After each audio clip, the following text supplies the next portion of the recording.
Ahora hablaremos de cómo se colocan las citas en el informe de investigación, según lo que indica las normas APA séptima edición. Citar tiene una importancia fundamental en la producción de conocimiento, y no simplemente porque consista en dar crédito a ideas de otras personas. La citación pone de manifiesto el ejercicio dialógico de los saberes. Además, a través de ella se reconocen contribuidores y contribuciones sustanciales de las investigaciones propias.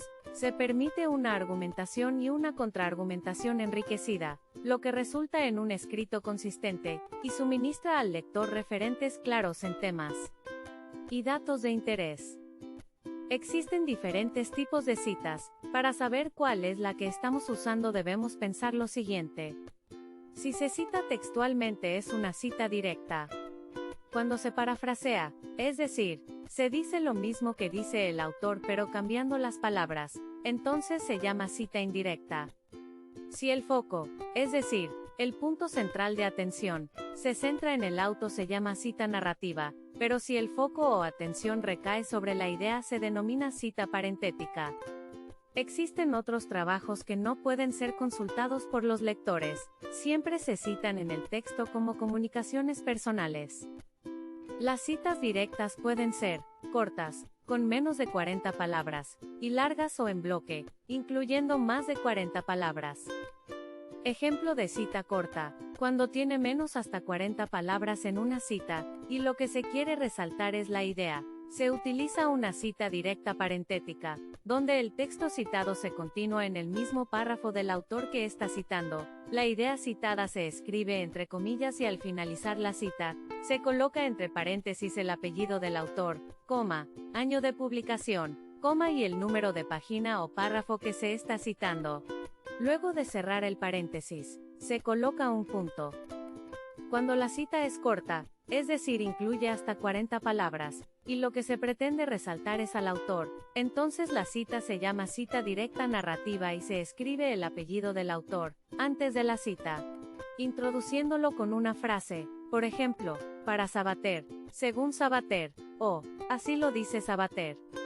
Luego se escribe el texto original del autor, y posteriormente la idea que se está citando entre comillas, finalizando con los datos entre paréntesis, año de publicación, número de página o de párrafo en donde se encuentra la idea en el texto original. Al cerrar el paréntesis se coloca un punto. Las citas directas pueden ser largas o en bloque incluyendo más de 40 palabras.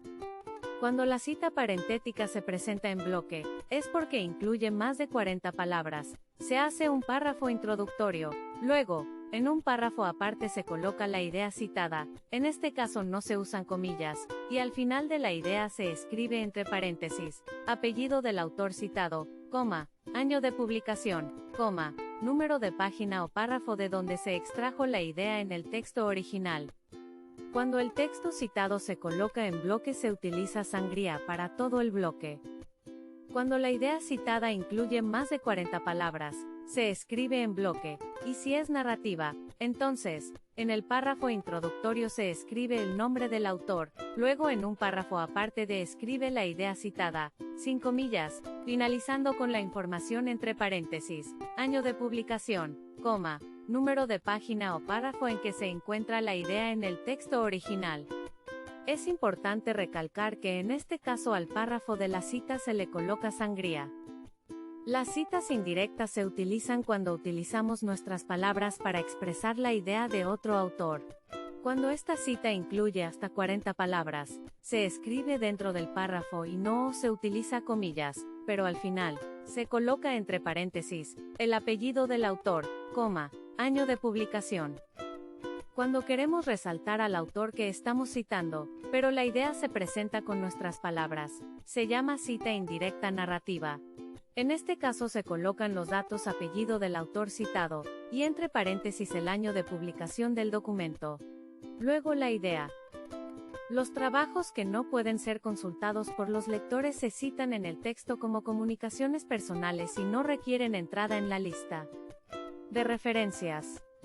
Estos textos incluyen correos electrónicos, mensajes de texto, chats o mensajes directos, entrevistas personales, conversaciones telefónicas, discursos en vivo, conferencias académicas no grabadas, memorandos, cartas y materiales no grabados de tradición oral de pueblos indígenas. La cita de comunicación personal debe incluir las iniciales y el apellido del comunicador y la fecha más exacta posible. Cuando un trabajo tiene dos autores, siempre se citan ambos nombres cada vez que la referencia ocurre en el texto. Aquí los apellidos se unen por medio de la conjunción. Luego se siguen los lineamientos de la cita parentética y la cita narrativa.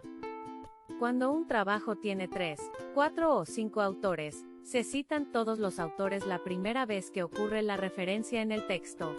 En las citas subsiguientes del mismo trabajo, se escribe solamente el apellido del primer autor seguido de y otros, del latín y otros, y el año de publicación.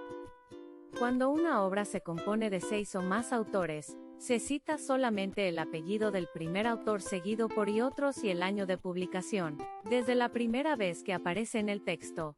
En las siguientes ocasiones que se repita la cita, solo se escribe el apellido del primer autor, y se omite el año dentro del párrafo. Todo lo presentado en este material ha sido extraído de las normas APA séptima edición, que se puede encontrar en línea. Gracias por acompañarme en este proceso de aprendizaje. Si este video le ha sido de utilidad, indíquelo con un me gusta y deje un comentario.